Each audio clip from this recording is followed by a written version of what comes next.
Hello, students. How are you today? Welcome to the Vocabulary Improvement Session number 10, a nossa sessão número 10, né?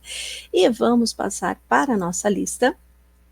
A gente vai começar com o numeral to, de numeral, né? Mas a gente já viu que to também pode ser também. Então, to, numeral 2, ou to também.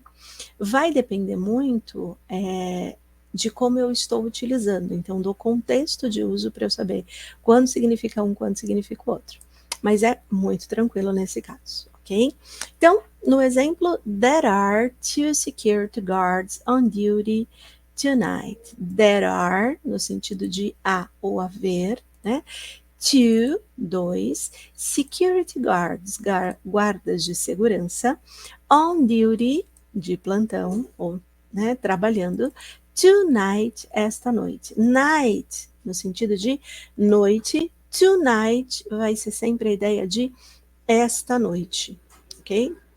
A gente já viu aqui, inclusive, esse uso do there are, né, que acaba sendo bastante específico, tá?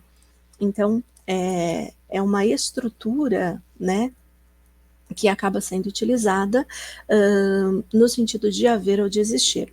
There is, usado normalmente para se referir a uma coisa única, tá? E there are para se referir a duas ou mais coisas, certo? Então essa acaba sendo a diferença, mas sempre no sentido de haver ou existir, elas são estas expressões, né, que acabam sendo utilizadas. Tudo bem? E a gente tem o exemplo musical, né? Two hearts believing in just one mind. Two hearts believing in just one mind. Two hearts, dois corações, heart, coração, two corações, né? Believing, acreditando, to believe é acreditar, então believing é acreditando, in just one mind, em apenas uma mente. Então, mind, heart. Olha lá, já partes do corpo aqui para vocês também, ok? Na sequência, a gente vai trazer o verbo has no sentido de ter, né? O verbo to have é o sentido de ter, de fato, tá? Então, has, que é a flexão do verbo to have, né?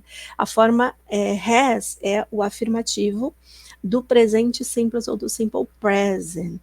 Has acaba sendo usado com os pronomes pessoais da terceira pessoa. Então, o he, she e it.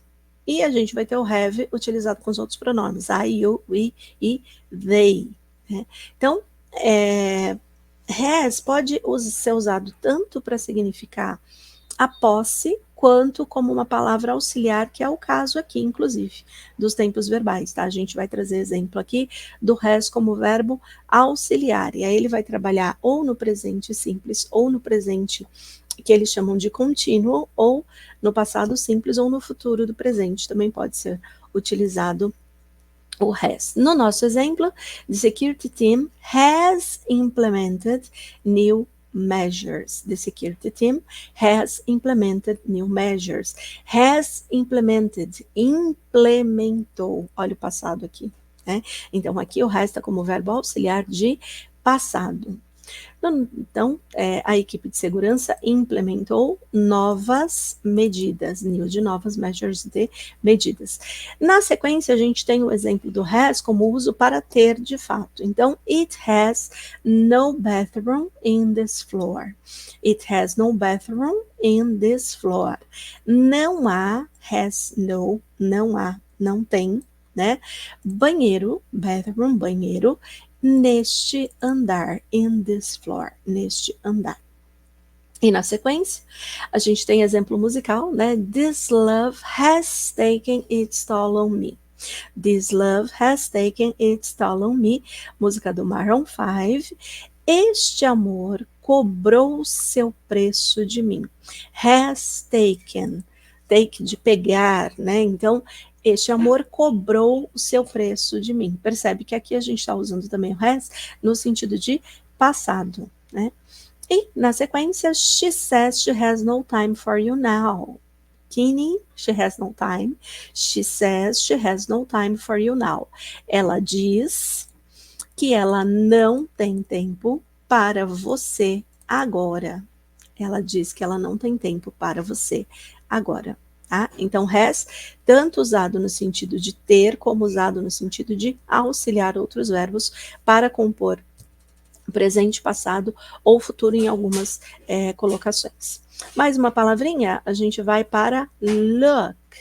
Look, que é também um verbo, né, no sentido de olhar, tá? No sentido de olhar, mas o verbo to look, ele também pode ter várias formas dependendo do contexto. E isso acontece muito em língua inglesa, tá? Você tem o uso do verbo com uma preposição que acaba dando um novo sentido. Então, essa é a sequência que a gente trabalha aqui. Look for, que é o exemplo que a gente tem aqui, por exemplo, é procurar por algo, procurar por alguém, como quando você procura alguma coisa perdida, alguma coisa que é necessária, né? Ou se você está procurando características específicas, tá? Então, esse é o look for, por exemplo. A gente pode falar em look up quando a gente está procurando alguma coisa numa lista, num banco de dados, num dicionário, né? O look, só look, ele pode ser também adjetivo. Nossa, você está bonita esta noite, você está linda esta noite, look gorgeous tonight. Então, ele também pode ser usado nesse sentido de adjetivo. Look like, parecer, a gente já viu, inclusive, esse exemplo em algum momento. Look to, usado para direcionar a atenção para alguma coisa. Então, vai depender muito do uso, né? No exemplo aqui, a gente tem justamente look for an unusual activity of the monitors, on the monitors. Look for an unusual activity on the monitors. Procure por qualquer atividade incomum nos monitores. Look for, procure qualquer atividade incomum nos monitores, tá? E aqui no exemplo musical, a gente tem o look no sentido de olhar mesmo, né? Look what you make me do. Look what you made me do, tá? Look, olha, what, o que, you, você, made me do. Me sou eu, né? Meu ou me. Fez fazer, made do. Made é o passado do verbo to make, que também dá a ideia de fazer, tá? Então, olha o que você me fez fazer. Então, a atenção que a gente tem que ter, né, aproveitando essas palavrinhas que estão aqui, é justamente que, dependendo do contexto, eu posso ter diferenças em relação a como se apresentam as palavras. Ok? See you next session.